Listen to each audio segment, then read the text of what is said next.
जो हम अक्सर बात करते हैं अमीर और गरीब के बीच की खाई, ये इस रिपोर्ट को आप सुनिएगा, आपको इसके बारे में एक नई जानकारी यहाँ पर मिलने वाली है। दरअसल वर्ल्ड इनइक्वालिटी रिपोर्ट 2026 ये एक रिपोर्ट जारी की गई है। इसके मुताबिक भारत में कमाई और संपत्ति में एक काफ़ी बड़ा डिफरेंस यहाँ पर सामने आया है। रिपोर्ट ये कहती है कि भारत की कुल संपत्ति का 40% सिर्फ टॉप 1% लोगों के पास ही है। वहीं सबसे अमीर जो 10% लोग हैं वो देश की 65% संपत्ति ओन करते हैं, 65% संपत्ति के मालिक हैं। अब इतना ही नहीं, इनकम में भी यहाँ पर बड़ा डिफरेंस है। टॉप 10% लोग देश की 58% 58% इनकम कमाते हैं, जबकि जो नीचे के 50% लोग हैं उन्हें सिर्फ 15% इनकम यहाँ पर मिलती है। अब अगर एवरेज एनुअल इनकम की बात करें तो भारत में एक आम आदमी की औसत सालाना आय लगभग $6,984, यानी कि अगर इसको हम भारतीय करेंसी में देखें तो 6,30,000 रुपये है सालाना औसत आय। और औसत संपत्ति की अगर बात करें तो ये करीब 29.3 लाख रुपए के आसपास है। रिपोर्ट के मुताबिक महिलाओं की स्थिति भी कमज़ोर है। महिलाओं की लेबर भागीदारी सिर्फ 15.7% है और इसमें कई सालों से सुधार नहीं हुआ है। रिपोर्ट में ये सुझाव दिया गया है कि देशों को इनइक्वालिटी घटाने के लिए ज़्यादा प्रोग्रेसिव टैक्स और बेहतर गवर्नमेंट स्कीम्स यहाँ पर लानी होंगी। तो प्रवीण सर, हम एक कहावत सुनते आए हैं कि भारत में जो है वो अमीर और गरीब के बीच की जो खाई है, अमीर अमीर होता जा रहा है, गरीब गरीब होता जा रहा है। तो इस रिपोर्ट से आपको क्या समझने को मिलता है सर? क्या ये रिपोर्ट भी इसी बात की तस्दीक करती है कि अमीर अमीर हो रहा है, गरीब गरीब हो रहा है? इस रिपोर्ट को आप किस तरीके से देखते हैं सर? नहीं, बिल्कुल जो बात आप कह रहे हैं या जिस बात का जिक्र हम कोविड के वक्त कोविड के दौर जब गुजरा था और उसके बाद जब हमने एक इकॉनमी में रिकवरी देखी थी, उस वक्त जिस बात का जिक्र किया गया था, बार बार अर्थशास्त्रियों ने इस बात का जिक्र किया कि क्या भारत एक के शेप रिकवरी की तरफ देख रहा है या के शेप रिकवरी भारत विटनेस कर रहा है। अब वो के शेप रिकवरी दरअसल है नहीं, वो के शेप ही पूरा का पूरा इकॉनमी का एक मॉडल दिखाई यहाँ पर देता हुआ दिखाई दे रहा है। अब देखिए, बानगी इस बात की ऐसे समझिए कि 2022 की जो वेल्थ इनइक्वालिटी रिपोर्ट थी उसमें भी यही बात कही गई थी कि देश के जो टॉप 10 जो अमीर हैं उनका जो राष्ट्रीय इनकम है या जो राष्ट्रीय कमाई है उसमें 57% हिस्सा है, जबकि जो बॉटम 50% है यानी बिल्कुल गरीबी में रहने वाले 50% जो आबादी है उसके हाथ में केवल 13% कमाई आ रही है। अब आप आ जाइए 2022 की रिपोर्ट से 2026 की रिपोर्ट पे 4 साल हो गए। इस 4 साल में आंकड़ा क्या बदला है कि जो टॉप 10% अमीर हैं उनके पास 58% नेशनल इनकम आ रही है और जो टॉप 50% जो बिल्कुल गरीब लोग हैं उनके पास 15% है। 13% से यहाँ जो इनकम बढ़ी वो 2% बढ़ी, 13 से 15 हुई, उधर 57 से बढ़ के 1% बढ़ी, 58% हो गई। यानी जो गरीबों का जो टॉप जो 50% लोग हैं जो बिल्कुल गरीबी के दायरे में हैं उनकी कमाई में कोई बहुत ज़्यादा इजाफा नहीं हुआ, सिर्फ और सिर्फ 2% का इजाफा हुआ जी। यही हाल नज़र आता है हमको जब आप वेल्थ की बात करते हैं देश की। आप समझिए कि जो टॉप 1% लोग हैं उनके पास 40% वेल्थ है, बिल्कुल। यानी बाकी के 99% लोगों के पास बाकी की देश की 60% जमीन है और जमीन माफ़ कीजिएगा वेल्थ है, वेल्थ की बात है। इसमें भी अगर आप टॉप 10% पे आ जाते तो उनके पास 65% है, यानी जो बाकी की 90% आबादी है उसके पास सिर्फ और सिर्फ 35% वेल्थ है।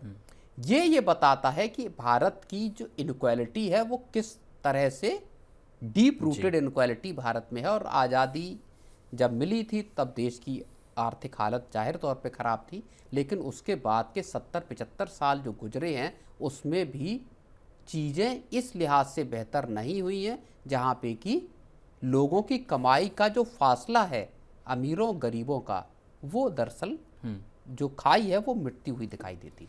जी प्रवीण सर, इस रिपोर्ट में एक जिक्र किया गया है कि भारतीयों की जो एवरेज एनुअल इनकम है 6,30,000 रुपये के आसपास है। मतलब मंथली सैलरी अगर हम मान के चले तो ये 52,500 रुपये के आसपास बैठती है। तो क्या आपको लगता है कि आज के टाइम में जब महंगाई हर साल बढ़ रही है, यहाँ पर तेज़ी से बढ़ रही है, तो उसमें इस कमाई के अंदर एक परिवार का, क्योंकि कई परिवार ऐसे हैं जिनमें एक ही सदस्य कमाने वाला है, तो 52,000 की सैलरी में आपको लगता है कि एक महीना चलाना, ईएमआई है, नहीं, ये घर का देखिए, किराया, ये जो 52,000 की कमाई है ये एवरेज निकल रहा है। एवरेज, इसमें जी उनकी कमाई भी शामिल है जिनकी कमाई 1 करोड़ 2 करोड़ या 10 20 50 करोड़, यानी अमीर भी शामिल है, गरीब भी शामिल है। ये एक एवरेज इनकम है। अगर आप, वही बात है कि अगर आप 50-60% या 70% देश की आबादी को देखेंगे तो उनकी जो मंथली इनकम है वो 20,000 रुपये या इससे भी कम निकल कर आएगी। तो ये हालात फिर ये बताते हैं कि लोगों के पास अपना घर चलाने, अपनी जो बेसिक जो रहन सहन की या बेसिक जो ज़रूरतों को पूरा करने की चीज़ें हैं, वहाँ पे कितनी मुश्किलें हैं। बिल्कुल। तो और एक और जो आंकड़ा आपने बताया वो बेहद महत्वपूर्ण है कि पिछले 10 सालों में महिलाओं की जो वर्क फोर्स में पार्टिसिपेशन है वो 15% से ऊपर नहीं उठ रहा है। 15.7% जो 10 साल पहले था तकरीबन वही आज है। यानी women participation in work force जो है वो आज भी उतना ही कमजोर है जितना वो 10 साल पहले था। 10 साल में पूरी दुनिया बदल गई है। बिल्कुल। लेकिन भारत का जो वर्क फोर्स का जो कंपोजिशन है उसमें बदलाव नहीं आया है। जो एक जेंडर इक्वलिटी की हम बात करते हैं कि साहब कामकाज या वर्क प्लेस में महिलाओं की भागीदारी 50% आबादी अगर महिलाओं की है इस देश में, और अगर उनकी वर्क फोर्स में हिस्सेदारी 15% है, तो ये एक बेहद चौंकाने वाला और परेशान करने वाला आंकड़ा जरूर है। बिल्कुल। प्रवीण सर, जैसे कि अभी आपने भी जिक्र किया कि जो टॉप 1% लोग हैं 40% वेल्थ उनके पास है। अच्छा, एक और बात है, ये पूरा आंकड़ा ग्लोबल भी इसी तरह की तस्वीर दिखा रहा है जी। जो 0.001% लोग हैं दुनिया के, या 6 लाख लोग, जो 60,000 लोग माफ कीजिए, या 60,000 लोग या 60,000 परिवार कह लीजिए, उनके पास 3 गुना ज़्यादा संपत्ति है बाकी के जो दुनिया के जो टोटल पॉपुलेशन उसके मुकाबले। तो ये सिर्फ भारत की बात नहीं बल्कि ग्लोबल लेवल पर भी यही हालात यहाँ पर देखने को मिल रहे हैं। बिल्कुल, ग्लोबल लेवल पे भी इनइक्वालिटी उसी स्तर पे जी दिखाई देती है। लेकिन उसमें भी फिर एक बात है, क्योंकि दुनिया के बहुत सारे जो कॉन्टिनेंट्स हैं या जो देश हैं वो बेहद गरीबी से, जैसे आप अफ्रीकन, अगर अफ्रीका का जो महाद्वीप है उसकी तरफ अगर आप देखेंगे, या आप लैटिन अमेरिकन उसकी तरफ देखेंगे, या फिर आप साउथ ईस्ट एशिया के भी कंट्रीज़ में अगर आप नज़र दौड़ाएंगे तो गरीबी व्यापक पैमाने पर फैली हुई है। भारत ने प्रयास ज़बरदस्त किए हैं पिछले अगर 8-10 साल की बात करें, जैसा दुनिया भर की जो एजेंसियां हैं वो कहती हैं।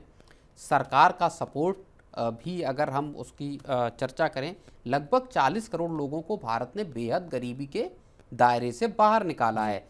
सरकारी पॉलिसीज़ के जरिए, सरकार का जो डायरेक्ट बेनिफिट ट्रांसफ़र हैं उनके जरिए, या फिर 80 करोड़ लोगों को फ्री राशन के जरिए। तो सरकार का सपोर्ट लोगों का जीवन स्तर उठाने में तो कामयाब हुआ है, ये बात ठीक है।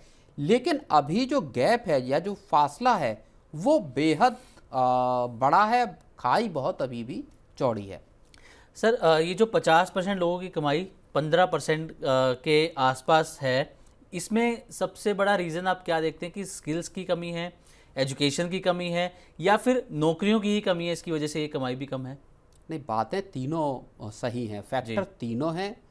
स्किल की कमी है, दूसरी अगर बिल्कुल और बिल्कुल अगर हम भारतीय संदर्भ की बात करें, भारत में जो शिक्षा की व्यवस्था जो रही, जिसमें कि वोकेशनल ट्रेनिंग या लोगों को इस तरह का स्किल मुहैया कराना जिससे कि वो स्वरोजगार कर सकें, नौकरी अपनी नौकरी में जाने की बजाय अपना कारोबार बिजनेस कर पाएँ और वहाँ से वो आजीविका पैदा कर पाएँ, उसकी बड़ी कमी रही पिछले 70-75 सालों में।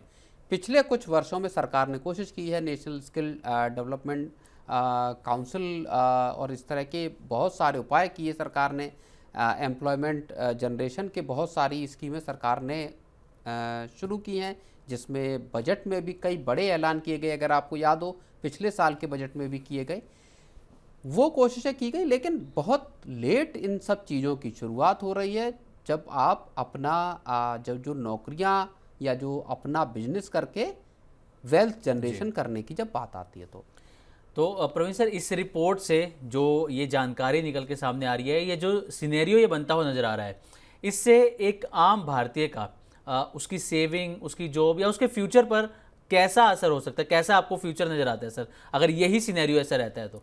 नहीं, ये सिनेरियो ब्लीक सिनेरियो है। ये जो के शेप, चाहे आप रिकवरी कह लीजिए या इकोनॉमी की जो शेप है वो के शेप में है, तो वहाँ पे बड़ी समस्या फिर पूरे देश के लिए यहाँ चीज़ों को बदले जाने की ज़रूरत है। और बहुत स्ट्रक्चरल, देखिए सरकार ने भी रिफॉर्म किए, लेकिन बड़े अभी भी बहुत व्यापक तौर पर स्ट्रक्चरल सुधारों की देश में ज़रूरत है।